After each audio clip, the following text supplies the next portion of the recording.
I had nothing but heartaches, oh, and trouble. Saludándoles en el amor del Señor, deseando ricas y abundantes bendiciones del cielo hacia sus vidas. Ha llegado la hora de compartir el devocional, el pancito diario de vida que tanto bien hace a nuestras almas. El día de hoy quiero compartir una meditación respecto a la obra hecha por Cristo en la cruz y el insondable amor de Dios, para lo cual la palabra del Señor la tenemos en primera carta del apóstol Pablo a Timoteo, en el capítulo 1, versículo 15, primera Timoteo 1:15, donde dice de la siguiente manera: palabra fiel y digna de ser recibida por todos, que Cristo Jesús vino al mundo para salvar a los pecadores, de los cuales yo soy el primero. Amén. Parafraseando, Pablo, el apóstol, aquí está diciendo: escribo palabra de verdad. Ciertamente es real lo que voy a transmitir. Es una verdad incuestionable lo que les voy a presentar.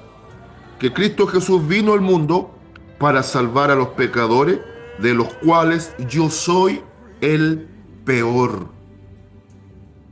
Es tremendo, por un lado, volver nuestra mirada nuevamente a la cruz, sobre todo en esta fecha que parte del mundo cristiano, entre comillas, y digo entre comillas porque de cristiano nada. El catolicismo romano presenta esta semana como Semana Santa, y comienzan juicios valóricos, comienzan cuestionamientos, por otro lado comienzan actitudes de hipocresía, donde algunos valoran que comer carne roja es pecado, es malo, y donde comer pescado es bueno. Viene un juicio valórico entre lo bueno y lo malo, pero mucho de eso es externo. En estos días, la idea es poder nuevamente llevar nuestra mirada a la cruz para meditar el alto impacto y el punto de inflexión, el punto de cambio global que trajo no solo la cruz, sino aquel que murió en la cruz. Para algunos, este fue un acto totalmente injusto, y en su mente racional, apartada de la fe salvífica, no pueden entender o dimensionar que la verdadera justicia se llevó a cabo en la cruz, donde la víctima inocente se le imputa la culpabilidad del hombre. Efectivamente, a los ojos humanos pareciese injusto. ¿Por qué ese inocente tenía que pagar en lugar de los pecadores? Y el cuadro es dramático. Cada evangelio, cuando presenta la cruz, cada uno aporta lo suyo, pero en síntesis es un cuadro dramático. Vemos que esa cruz en la cual muere el Señor Jesucristo y entrega su vida voluntariamente, estaba determinada para un hombre que era un digno representante de hijo del diablo, el cual era Barrabás. Y aún el nombre lo dice: hijo de su padre o hijo de su maestro. Y la escritura dice que este hombre tenía características principales: homicida, sedicioso y un malhechor. O sea, era una joyita.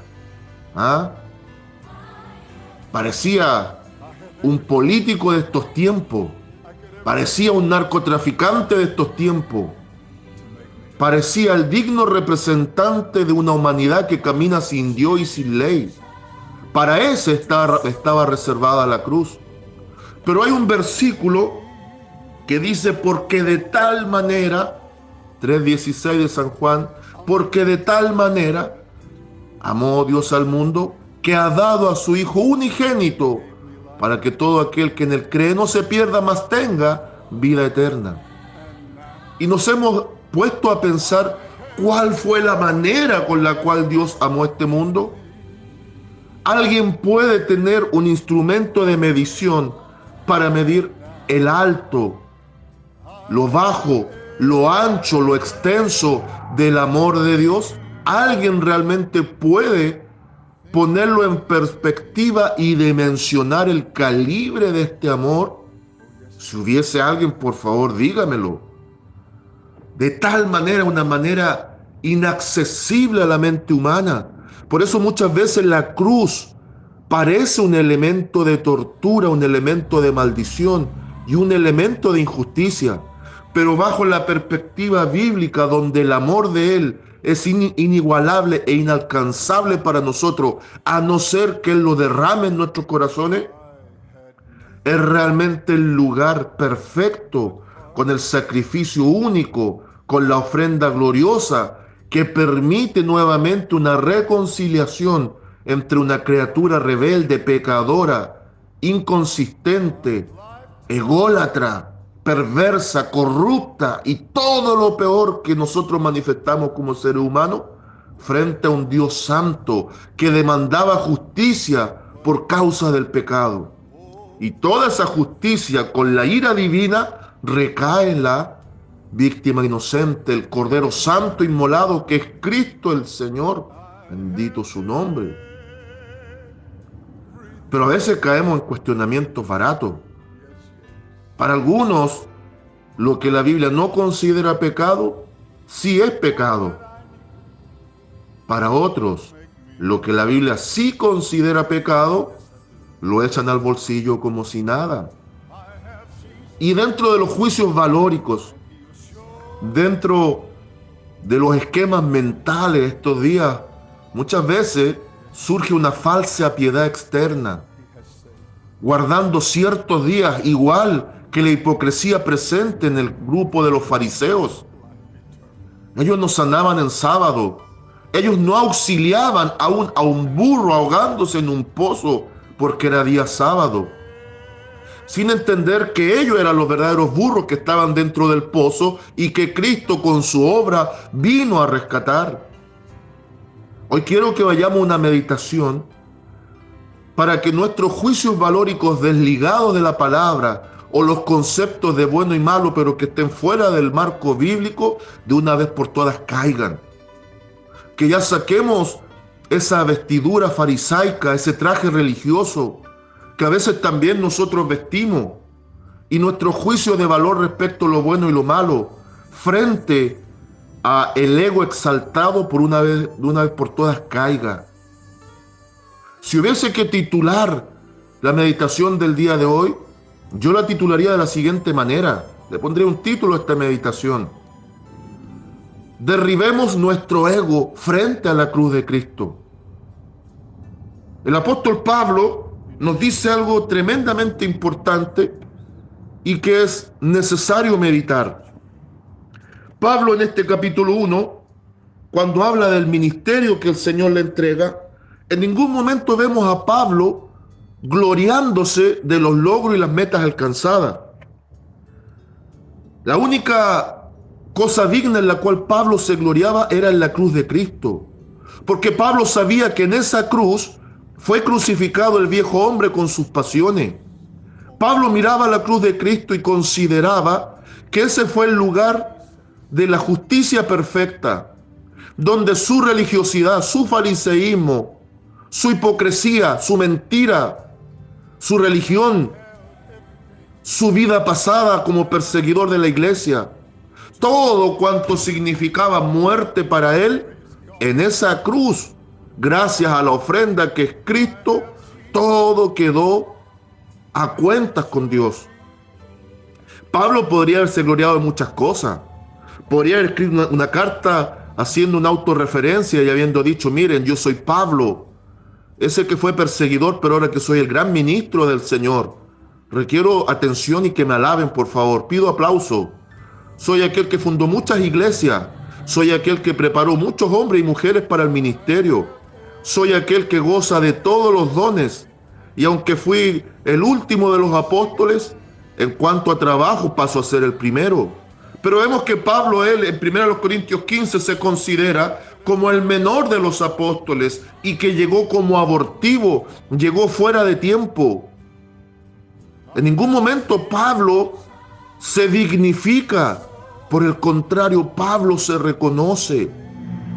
Y hoy es tiempo de hacer un llamado urgente a la iglesia para dejar las competencias exitistas, para que de una vez por todas incluso se acaben los celos ministeriales, para no considerarnos algo que no somos. Veamos consecuentemente que nosotros no somos mejor que Pablo. Veamos consecuentemente que nosotros estamos en la misma condición de Barrabás. Sin Cristo somos hijos de nuestro Maestro. Sin Cristo somos hijos de nuestro Padre. Sin Cristo éramos perfectos hijos del diablo, hijos de la necesidad, hijos de la angustia, hijos del pecado, hijos de todo aquello que aborrecía y era aborrecible a los ojos de Dios. Pero bendito el Señor, que ahora en Cristo nuestra historia ha cambiado. Ahora somos hijos de Dios, somos hijos del bien, somos hijos que caminamos y amamos la vida de santidad gracias al Espíritu Santo que ahora mora en nuestros corazones. Pero que esencialmente sin este punto de cambio, punto crítico a través de una obra terrible hecha en la cruz, seguiríamos siendo los del club de Barrabás, hombres y mujeres miserables, pecadores impenitentes, hombres hipócritas, deshonestos, crueles, aborrecedores de los buenos, infatuados, perseguidores del bien, calumniadores, traicioneros, perversos, corrompidos, de alma negra, de corazón orgulloso, de ego hasta las nubes y con las manos manchadas de sangre de víctimas inocentes. Amada iglesia, es tiempo de despertar a nuestra propia realidad. ¿Por qué muchas veces el ego predomina? ¿Por qué muchas veces en los juicios valóricos nos sentimos mejores que el resto? Pensamos que ser hijos de Dios es un título honorífico que lo estamos ganando en base a buenas obras. Y no hemos considerado que la buena obra fue realizada en la cruz y todos los beneficios que vienen y se desprenden de ella es por los méritos sufrientes de Cristo y han llegado por la pura gracia en este amor inconmensurable que Dios manifestó y derramó a la humanidad a través del derramamiento de la sangre y el dolor terrible que su Hijo sufrió en ese madero. ¿Qué tiene de santa esta semana? ¿Qué tiene de santo este día? Para que demudemos el rostro, para que andemos cabizbajo e hipócritamente dejando a un lado el comer carnes rojas para santificarnos comiendo carnes blancas. ¿Ah? ¿Se ha preguntado eso? Muchas veces tachamos de idólatras a los de la religión oficial. Pero también cuando nosotros no consideramos correctamente la cruz y aquel que murió en la cruz, también estamos idolatrando. A veces idolatramos al hombre. Nos gozamos con el pastor de turno, pero cuando ese pastor cae lo hacemos picadillo porque nuestra naturaleza está siempre tendiente a hacer leña del árbol caído. O ponemos nuestra mirada en el hombre pudiente, el cual puede satisfacer alguna necesidad. Y yo tengo que estar bien con el hombre de eminencia, con ese que carga buen traje y que viste buen zapato y anillo de oro al dedo. Y me hago el indiferente con aquel que no puede brindarme una mano. Cuando usted y yo nos consideramos más de lo que realmente somos, ¿acaso no aparece idolatría propia? La egolatría. Yo me considero bueno. Yo me considero merecedor. Y comenzamos a orar igual que el fariseo frente al publicano. El fariseo decía, te doy gracias Dios. Ni siquiera lo consideraba padre. Te doy gracias a Dios porque no soy como este miserable que está a mi lado. Yo soy bueno. Yo diezmo todo lo que tengo. Ayuno dentro de la semana. me porto bien, hago buenas obras. Pero ¿qué decía el otro pobre miserable? Ese otro pecador que estaba ahí en arrepentimiento, dice la Escritura por boca del Maestro, en esa enseñanza tan linda, que ni siquiera era capaz de alzar sus ojos al cielo. Solo golpeaba su pecho, pero no como un pechoño religioso. Se golpeaba el pecho en una actitud realmente de estar compungido y de estar reconocido delante de Dios como un pecador vil y miserable. Le decía: sé propicio a mí, pecador. Él se identificaba con el pecado porque reconocía su esencia pecadora, lo cual no le permitía sentirse digno. Por eso Cristo vino a dignificarnos. Por eso Cristo vino a reconciliar a un Dios santo con una criatura pecadora. Pero muchas veces la actitud, más que la del pecador arrepentido, es la del fariseo orgulloso, pensando que hay mérito humano, que hay dignidad en nosotros. Y comenzamos a caminar por un camino muy diferente. Bien dicen los proverbios que hay camino que al hombre le parece derecho, pero su fin es camino de muerte. No erremos, iglesia, no erremos. Es tiempo que nos humillemos hasta el polvo. Y si vale la pena meditar en estos días, ya que se considera ciertos días para llevar nuestra mirada a la cruz, llevemos nuestra mirada a la cruz, pero bajo la mirada del Divino Maestro.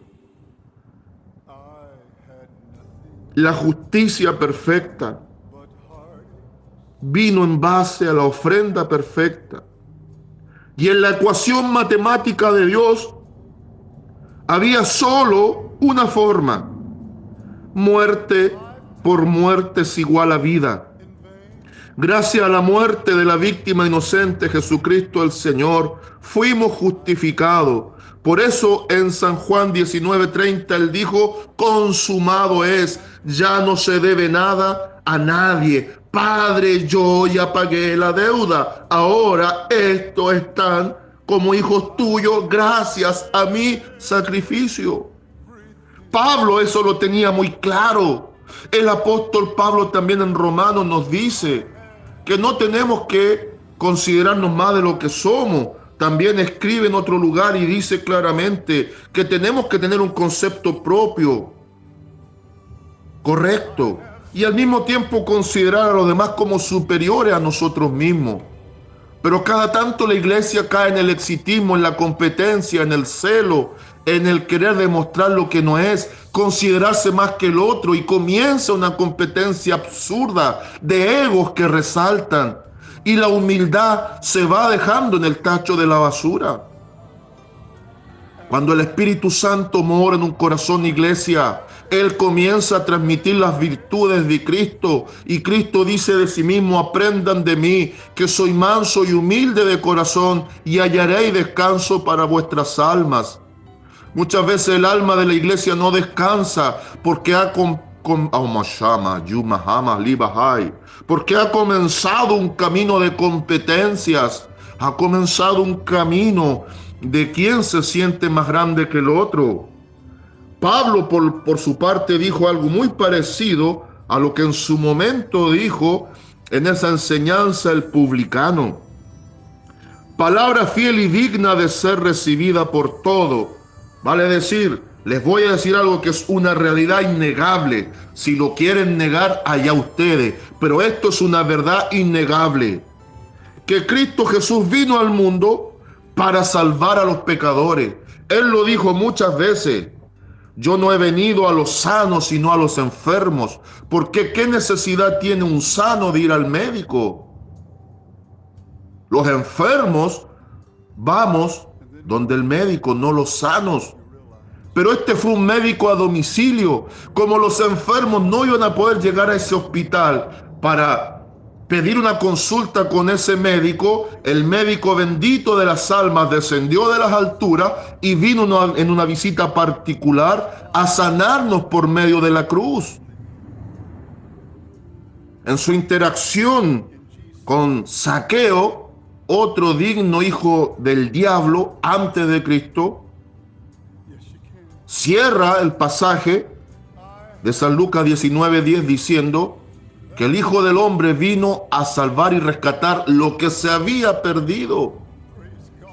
La imagen y semejanza de Dios en el hombre estaba totalmente desfigurada y perdida, y Cristo la viene a restaurar, la viene a reconstruir desde la cruz.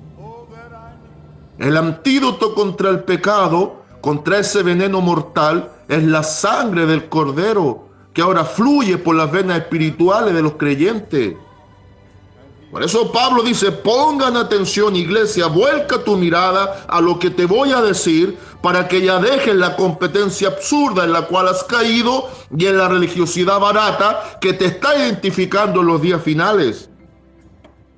Cristo vino al mundo a salvar a los pecadores, de los cuales yo soy el primero, de los cuales yo soy el peor, dijo el apóstol Pablo.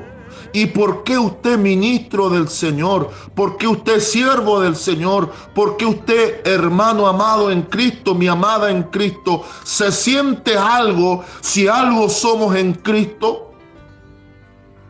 Pablo lo tenía bien claro. Él sabía quién fue antes de Cristo y quién era ahora en Cristo. Pablo nunca se olvidó de dónde Cristo lo sacó. Un perseguidor de iglesia, un impío, un religioso empedernido que era capaz de matar en el nombre de Dios, pero sin conocer al verdadero Dios. Un hombre traicionero, autoritario, soberbio, blasfemo.